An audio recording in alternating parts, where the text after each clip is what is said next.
أعوذ بالله من الشيطان الرجيم. بسم الله الرحمن الرحيم.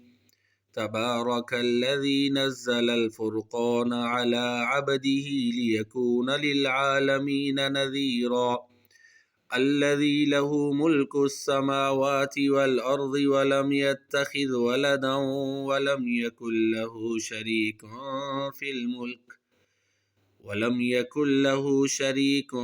في الملك وخلق كل شيء فقدره تقديرا.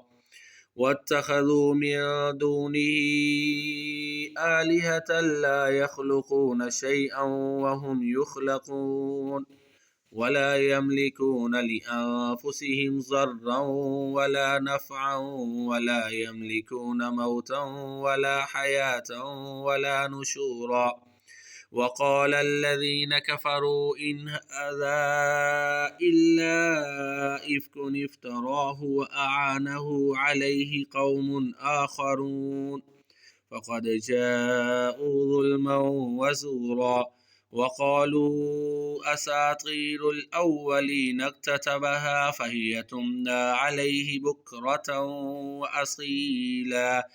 قل أنزله الذي يعلم السر في السماوات والأرض إنه كان غفورا رحيما.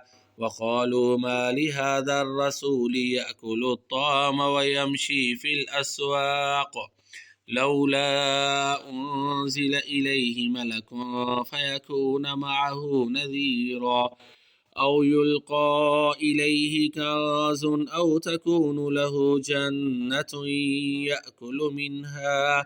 وقال الظالمون إن تتبعون إلا رجلا مسحورا. انظر كيف ضربوا لك الأمثال فضلوا فلا يستطيعون سبيلا.